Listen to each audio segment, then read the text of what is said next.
Hello, dear viewers, and a very warm welcome back to our channel. It's always a pleasure to have you join us as we explore the latest happenings within the British royal family. Today, we turn our attention to a significant event in the royal calendar, the traditional Easter Sunday service. It's a time when we often see the family come together in a display of unity and faith. However, this year's gathering at the historic St. George's Chapel in Windsor Castle presented a slightly different picture, most notably marked by the absence of one of the younger, yet increasingly recognized members of the family, Lady Louise Windsor. We'll be delving into why the dedicated young royal chose to prioritize her commitments elsewhere, exploring the dynamics of the family members who were asterisk present, and reflecting on what this tells us about the evolving nature of royal life. Before we proceed with this fascinating update, if you appreciate staying informed about the royal family with thoughtful analysis, do take a moment to click the like button below this video and consider subscribing to our channel. Your support truly helps us continue bringing you these detailed reports. Now, let's set the scene. Easter Sunday for the British monarchy is steeped in tradition. The service held at St. George's Chapel, a place of immense historical and personal significance for the royals, hosting weddings, christenings, and indeed poignant farewells, is a cornerstone of their public religious observance. It's an occasion typically marked by a strong turnout of senior royals, offering a moment of reflection and continuity. This year, despite ongoing health challenges within the family, that tradition was upheld, albeit with a slightly adjusted congregation. Leading the family were His Majesty King Charles III and Queen Camilla. Their presence was particularly noteworthy and reassuring, given the king's ongoing treatment. He appeared in good spirits, offering waves to the well-wishers gathered outside the chapel, a symbol of steadfastness during a period that has undoubtedly tested the institution. Queen Camilla, elegant as ever, was right beside him, providing her unwavering support. Joining the king and queen were other familiar and dedicated figures. The ever-dutiful Princess Royal, Princess Anne, was present, accompanied by her husband, Vice Admiral Sir Timothy Lawrence. Their attendance is almost a given at such events, embodying the commitment to service that Princess Anne is so renowned for. Also making a dignified appearance were the Duke and Duchess of Edinburgh, Prince Edward and his wife Sophie. They were accompanied by their son, 16-year-old James, who now holds the title Earl of Wessex. This trio presented a picture of quiet composure and elegance. Sophie, the Duchess of Edinburgh, known for her grace and dedicated royal work, looked sophisticated, while Prince Edward, who has stepped up significantly in recent times, appeared thoughtful. Young James, who is less frequently seen at public events compared to his older cousins, carried himself with a maturity beyond his years, standing alongside his parents during this important family occasion. Their presence as a unit was certainly noted. However, keen observers would have quickly registered the absence of their elder child, Lady Louise Windsor. At 21 years of age, Lady Louise has navigated her royal life with a distinctively low profile, balancing her lineage with a semblance of normalcy, actively encouraged by her parents. Her non-attendance at such a key family gathering naturally sparked interest. The reason, as reported by sources including GB News, is quite straightforward and many would argue commendable. Lady Louise Windsor was absent because she is diligently focusing on her academic pursuits. She is currently enrolled as a student at the prestigious University of St. Andrews in Scotland, the very same institution where her cousin Prince William and Catherine, the Princess of Wales, famously met. University life, particularly at a renowned establishment like St. Andrews, demands significant commitment, especially during term time and periods leading up to examinations.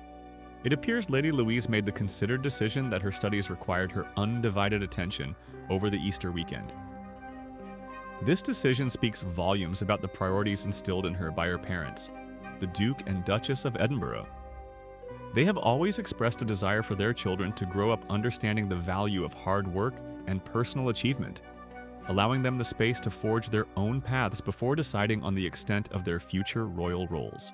Lady Louise, despite being a granddaughter of the late Queen Elizabeth II and Prince Philip, and now a niece of the reigning monarch, has largely been kept out of the constant public glare that follows other members of the family. While she maintains this generally low profile, Lady Louise is certainly not invisible. We have seen her step into the public eye for moments of profound national and familial significance. She was a figure of quiet dignity at the funeral of her beloved grandmother, Queen Elizabeth II, an event that thrust her and her brother James into the global spotlight, perhaps more intensely than ever before.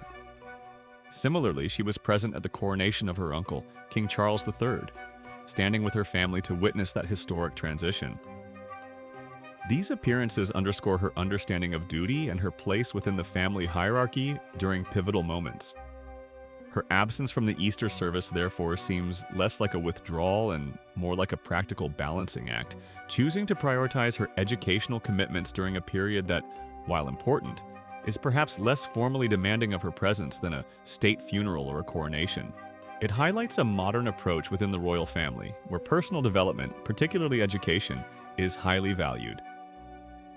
Lady Louise's connection to her family, particularly her late grandparents, is well documented. She shared a notably close bond with Prince Philip, inheriting his passion for carriage driving, a challenging equestrian sport she has pursued with considerable skill and dedication. It's a touching legacy, connecting her directly to the grandfather she clearly admired. Her quiet determination in this pursuit mirrors the focused approach she seems to be taking towards her university education. It is also worth noting who else was missing from the Easter gathering. The Prince and Princess of Wales, William and Catherine, along with their 3 children, Prince George, Princess Charlotte, and Prince Louis, were not in attendance at Windsor. It was understood that they were spending the Easter holidays privately as a family at their home in Norfolk, Anmer Hall. This absence was expected, particularly in light of the Princess of Wales's recent announcement regarding her health and ongoing preventative chemotherapy treatment. The need for privacy, rest, and family time is paramount for the Wales family at this moment, a sentiment widely understood and respected by the public. Their decision to spend the holiday period away from the public eye is entirely fitting under the circumstances, so the Easter service this year presented a tableau of resilience and adaptation. The King and Queen led the family with quiet strength. Stalwarts like Princess Anne and Sir Tim Lawrence demonstrated unwavering continuity. The Duke and Duchess of Edinburgh, along with their son James, Earl of Wessex, represented their branch of the family with grace.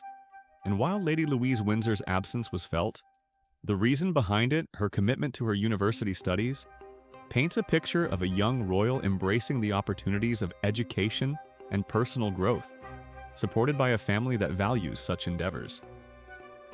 It reflects a broader theme we're observing within the modern monarchy: the navigation between traditional duties, public expectations, and the personal lives and aspirations of its members, particularly the younger generation.